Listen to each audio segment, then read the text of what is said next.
Saludos cordiales a todos. Nuevamente llevamos ante ustedes un tema de país, el tema de las aguas, lluvias en El Salvador. Todos hemos sido testigos de los daños y los desastres que ha causado a lo largo de los años en nuestro país. ¿Cómo hemos manejado este tema a lo largo de los años?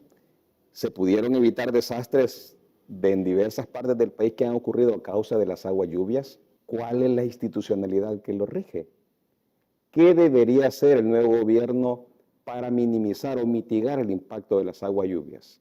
Para responder esta y más preguntas hemos invitado a un especialista, un gremialista, alguien experto en la materia, el ingeniero Roberto Ramírez, que está acá con nosotros presente y a quien le damos una cordial bienvenida. Roberto, ¿cómo estás? Muchas gracias, Alonso, por invitarme. Pues aquí contento por estar en la casa nuestra, en la casa de los ingenieros, y pues esperamos pues, poder aportar soluciones a los problemas que tú mencionaste ya, las aguas.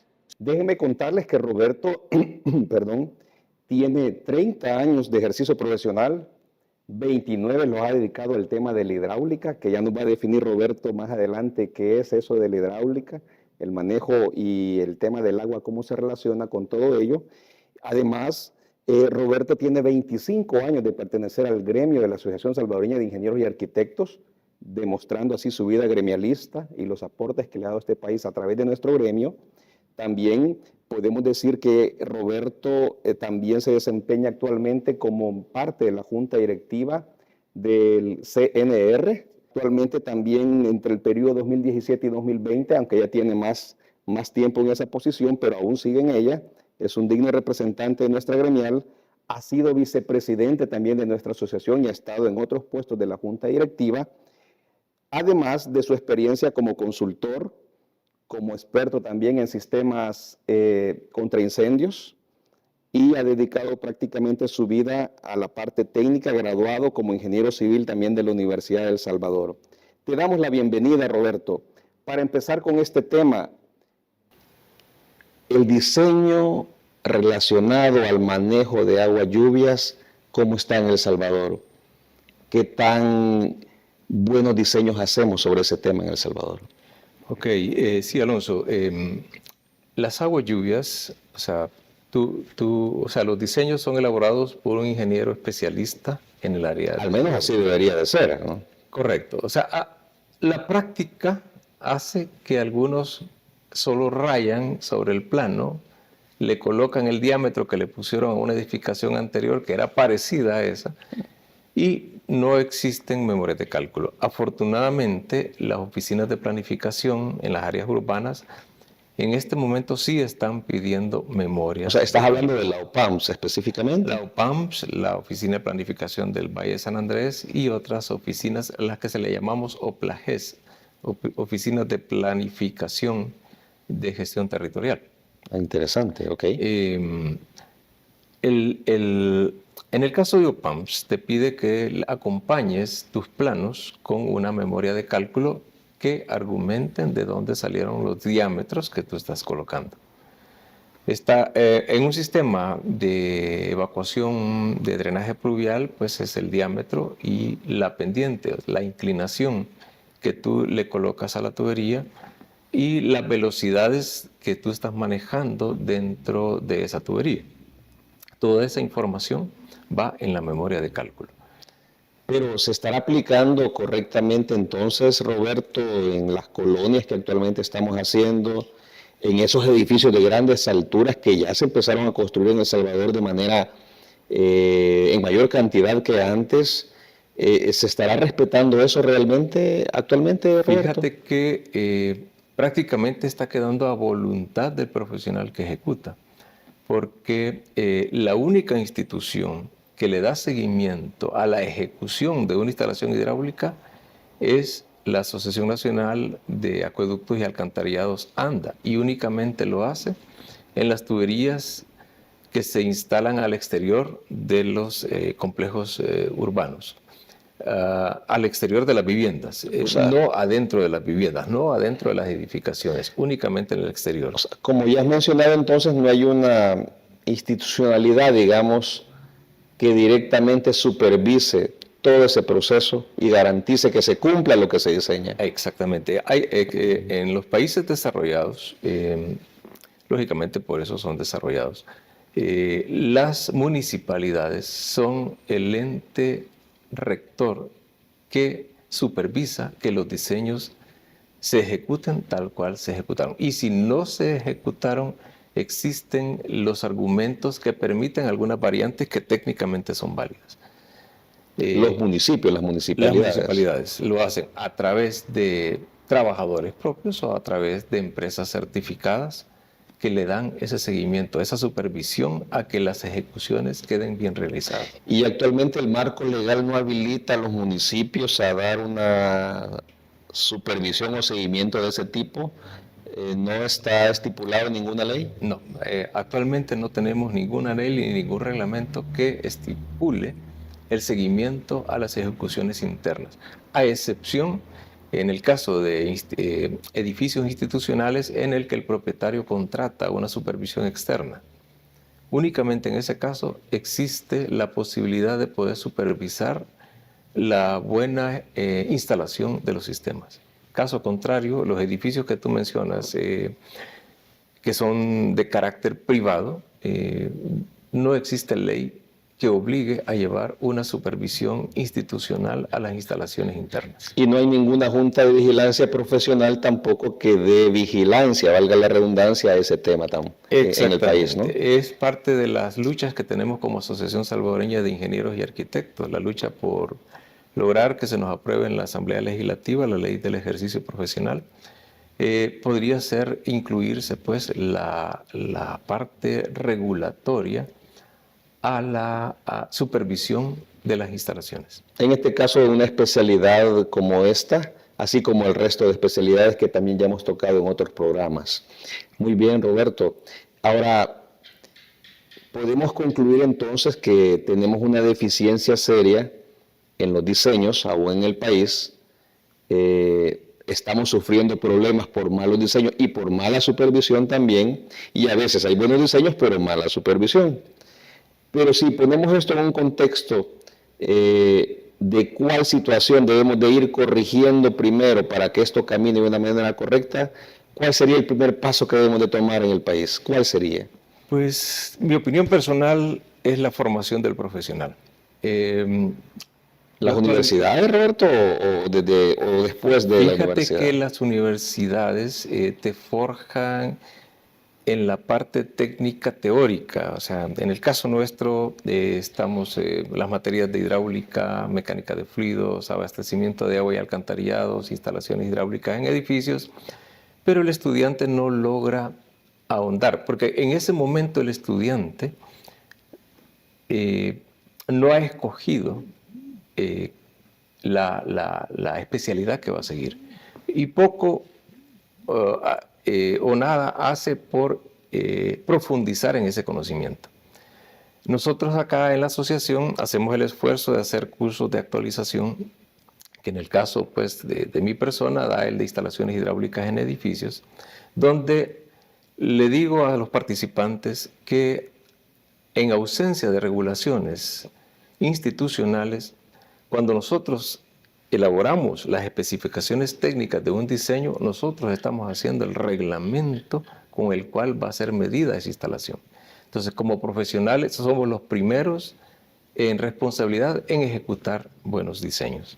Pero también no podemos quitar la responsabilidad institucional, que debe dar seguimiento a que esas especificaciones se cumplan. Claro. Porque el profesional pudo haber hecho un buen diseño, pero el que va a ejecutar, y si no tiene supervisión, no necesariamente va a ser una buena ejecución. No, y como país hay que seguir una línea, ya que cada profesional va a responder o diseñar de acuerdo a su escuela, ¿no? Y tenemos tantas escuelas que es necesario que alguien diga, por este rumbo tenemos que irnos, y ahí es donde entra la institucionalidad que hay que reforzar. Sí, fíjate que existen normativas internacionales y que en ausencia de normativas internas y normativas nacionales de instalaciones hidráulicas en edificios, existen normativas que son muy abundantes en especificaciones y que Esas normativas son fundadas en una base amplia de profesionales de países desarrollados que han trabajado en esas normativas y que son muy fácilmente aplicables en nuestro medio. Ahora, analicemos un problema real en El Salvador para contextualizar todo esto. Veamos el caso del espino, que es un tema interesante en el manejo de agua lluvias, donde se ha perdido una buena parte de la masa boscosa, donde antes se filtraba el agua. ¿Cómo debió haber sido manejado ese tema técnicamente desde el punto de vista del manejo de agua lluvias, Roberto? Okay. Regresemos a la fórmula que te comenté, Q igual CIA. Q es el caudal, C el coeficiente de escorrentía, I la intensidad de lluvia y A es el área. Hay dos variantes que no cambian.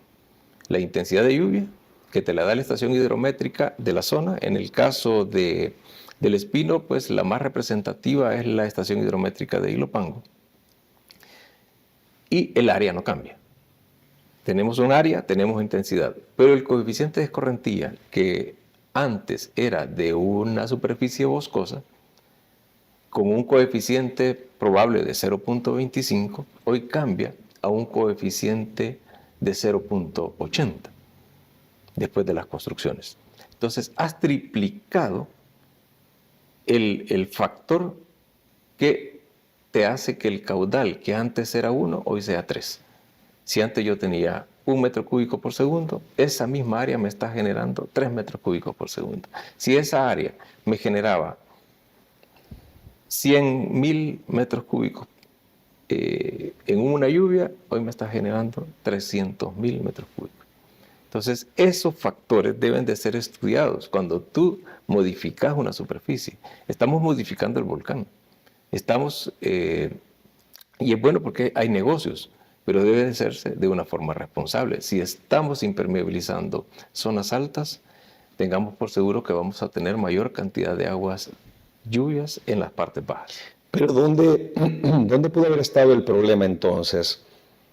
El diseño probablemente fue autorizado, tal vez estaba bien, no lo sabemos, al menos yo no lo he revisado, también no es mi especialidad. También tenemos, por ejemplo, la supervisión. Se supone que hubo una supervisión, un proyecto de ese nivel. También un permiso ambiental, aunque es una institución indirecta. También una autorización de la OPAMS. ¿Dónde habrá estado acá el problema realmente? ¿Qué ha faltado acá? Falta de análisis en las consecuencias de lo que va a pasar si yo tengo, como te decía al principio, una superficie que es una esponja, que toda agua que cae se infiltra, y yo le coloco un vidrio a esa esponja. O sea, factores de mitigación faltaron, factores de compensación de ese daño faltaron. O sea, tú tenías un caudal que te maneja a la quebrada que va a dar el agua lluvia de la zona del espino, te generaba un valor de caudal. Ese valor de caudal se duplicó, se triplicó, se cuadriplicó, no sabemos, porque desconocemos el análisis de la formulita básica que te explico. Hemos incrementado coeficientes de escorrentía, lógicamente se van a incrementar los caudales, pero no hacemos el análisis cuál va a ser el impacto en la quebrada donde yo voy a vertir esas aguas. Donde evidentemente subió, no sabemos en cuánto el nivel del agua, solo sabemos que causó muchos problemas, ¿no? Así es. Y actualmente, haciendo referencia un poco a la historia, desde el 2011, después de la tormenta tropical E12, no hemos tenido un evento similar, pero sí la ciudad ha seguido impermeabilizando áreas. Así como los terremotos, que con el tiempo, acá tuvimos uno fuerte en 1965, luego en 1986, luego en el 2001. Y ya viene el otro, Y ¿no? hoy Porque hay señales de que puede darse. De igual forma, los eventos de lluvia van cambiando. O sea, tuvimos eventos después del Mitch en 1998, tuvimos una serie de huracanes en el 2005, luego en el 2009, 2010 y 2011. 2011 tuvimos el último evento de lluvia más fuerte, que rompió el récord de lluvias en 24 horas, que superó los 500 milímetros. No hemos tenido un evento de lluvia de ese tipo en los últimos 8 años.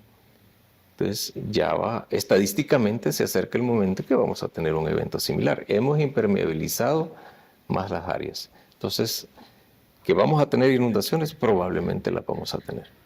Con las consecuencias que ya hemos sufrido y probablemente más serias, esperemos que no sea tan así, pero bueno, es algo que está latente. Ahora, como ya tocamos también un tema, está el nuevo gobierno entrando, están cambiando algunas instituciones como el Viceministerio de Vivienda y el Ministerio de Vivienda. Hay nuevos titulares en instituciones relacionadas, tal vez no municipalmente, que tendrían que ver como en otros países. La OPANSA entiendo que sigue igual, también tenemos, bueno, ha cambiado la de ANDA, pero ¿dónde debería ser más fino este gobierno como una recomendación técnica que se le podría dar para desde este momento ir ajustando la institucionalidad para lograr mejores resultados de manejo de agua lluvia y que tengan consecuencias menos negativas? Ok, básicamente mi pensamiento es, tenemos el ejemplo de los países desarrollados. Los países desarrollados han descentralizado. Descentralizar es una acción clave. Correcto. Okay. Responsabilizar a las municipalidades. Las municipalidades deberían de recibir y manejar el sistema de agua potable. ANDA debería de convertirse en una ente así como CEL, le distribuye valga la redundancia, a las distribuidoras eléctricas. ANDA debería de producir el vital líquido, llevarlo a las ciudades y entregarlo a las municipalidades, para que las municipalidades le den el manejo a los sistemas de acueductos, a los sistemas de alcantarillado y algo que es muy importante, que no es parte del tema, pero el tratamiento de las aguas residuales debería de ser responsabilidad de las municipalidades, así como también el manejo de las aguas lluvias. Desde revisión de diseños hasta la supervisión de su ejecución.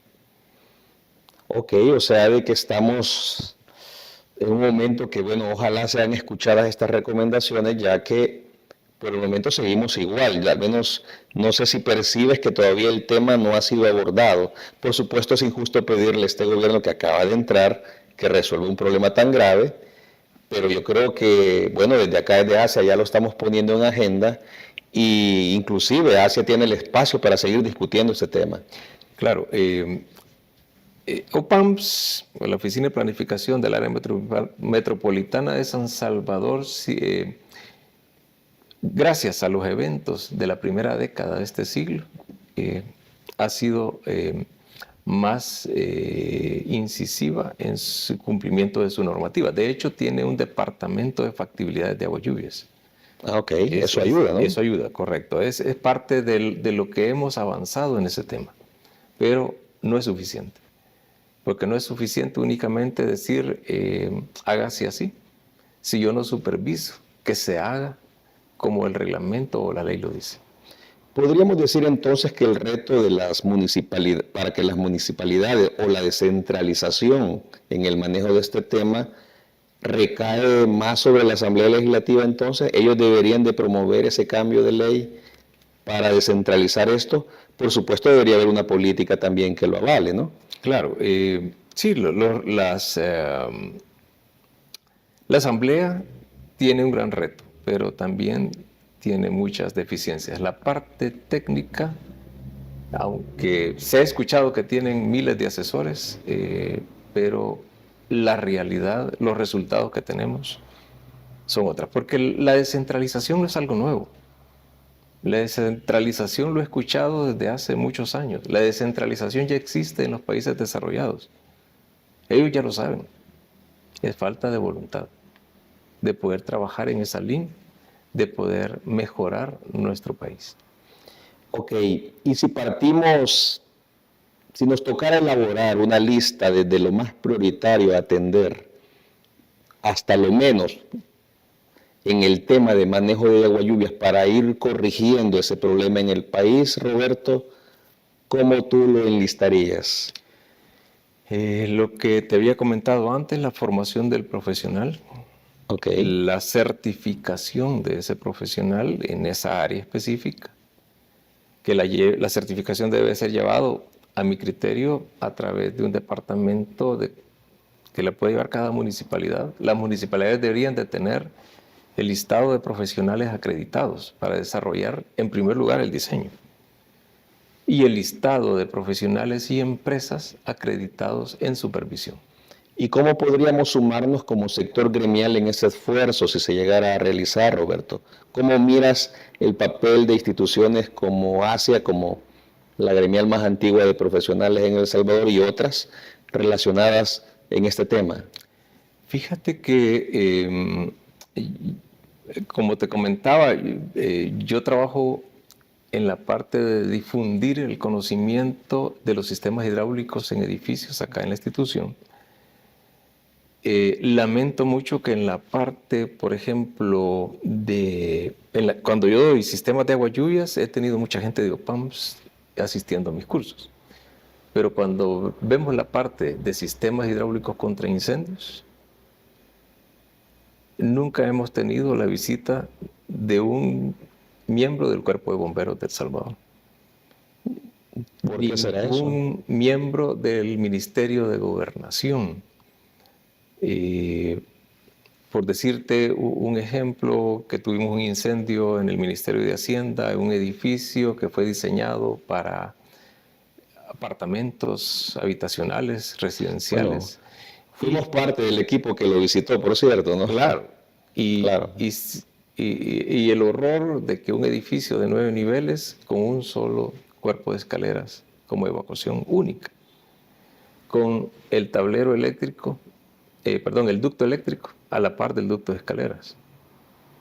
El incendio tuvo un origen en ese ducto. Entonces, ¿cómo sale la gente si el incendio está tapando el único acceso, el único medio de salida? Sí, no hay acceso de emergencia. Correcto. Entonces, y afortunadamente el incendio se dio en el nivel 5. Si tú analizas las fotografías de ese evento, es exactamente el alcance máximo que tienen las escaleras de los motobombos, de los cuerpos de bomberos. Si el incendio hubiese sido más arriba, hubiese sido mucho más difícil atacar ese incendio. Entonces, hay cosas de lógica que son muy lógicas. Yo las veo muy lógicas de poderlas atacar, pero las instituciones no lo logran ver. Entonces, las instituciones deben de acercarse a gremios como el nuestro, donde nosotros tenemos el conocimiento técnico, pero no tenemos la decisión política. Ellos tienen la decisión política, pero no tienen el conocimiento técnico. Entonces, tenemos que acercarnos a ambos. Y yo pienso, pues, que las instituciones deben de buscar la ayuda técnica idónea para poder resolver problemas que son eminentemente técnicos. Interesante. En realidad, Asia siempre ha luchado porque la opinión técnica sea considerada, por supuesto, bajo contextos políticos, bajo otros contextos económicos, pero respetando la técnica que creo yo es la clave, bueno, no creo yo, creemos todos en el gremio que es la clave que debe de guiar a la solución de problemas como el manejo de agua lluvias. Ese creo que debe ser nuestro interés, ¿verdad, Roberto? Sí, claro. Es muy bien. Ahora bien, estamos ya en el año 2019. Tú la historia la empezaste, dices, hace 60 años tenemos datos, ¿no? Sí, correcto. Este gobierno son 5 años, hemos estado hablando de él. Has dado recomendaciones muy valiosas, pero imagínate si queremos ver un país en 5 años, ¿se puede cambiar algo en 5 años, por ejemplo? Ya que generalmente la visión ha sido en el país que se mira por gobierno, por 5 años se miran visiones, no se miran a largo plazo. ¿Se puede cambiar algo en 5 años si pensáramos que este gobierno podría hacer algo en este tema? Por supuesto que sí. Precisamente cuando iniciamos esta charla, yo te felicité por este espacio que has abierto aquí en la asociación. Para mí es un privilegio estar acá, en este bonito escenario que tienes. Me encanta y te felicito. Y estás haciendo algo, empezaste a hacer algo. Y espero que no te detengas. O sea, tienes que seguir trayendo a los expertos a que hablen de los temas que ellos saben. Así, los gobiernos deben de empezar a trabajar en esa línea, empezar a crear institucionalidad, empezar a crear el marco regulatorio que lleve a todos a jugar con reglas claras. Cuando tú haces reglamentos, tú pones las reglas del juego. ¿Qué pasaría si en un equipo de fútbol a un equipo se le permite tocar la pelota y al otro equipo no le permiten meter goles con la mano? Entonces estamos trabajando con reglas diferentes. Así estamos trabajando. Por ejemplo, hay diseños acá y hay especificaciones con ciertas regulaciones que no aplican para otros diseños de igual magnitud. En realidad, definir reglas claras en un país en vías de desarrollo como el nuestro es clave en este tema. Roberto, lo has dejado bien claro y es muy importante ese mensaje, así como el mensaje de que instituciones como la Asamblea Legislativa y las municipalidades y roles como el que juega ASEA deben de también tomar más protagonismo. El nuevo gobierno debe tomar protagonismo en el tema de aguas lluvias. Roberto, estamos muy agradecidos, muy valioso esta entrevista, tu experiencia definitivamente espero que ayude a comprender este tema a todo el país. Así que muchas gracias por compartir este tiempo con nosotros. No, gracias a ti, Alonso. El tiempo se hizo corto, no lo sentí. Siempre nos pasa eso, Me he Roberto. sentido en casa, de hecho, me siento en casa, estoy en casa y muchas gracias, Alonso. Muchas gracias entonces. Muchas gracias a todos y que Dios los bendiga.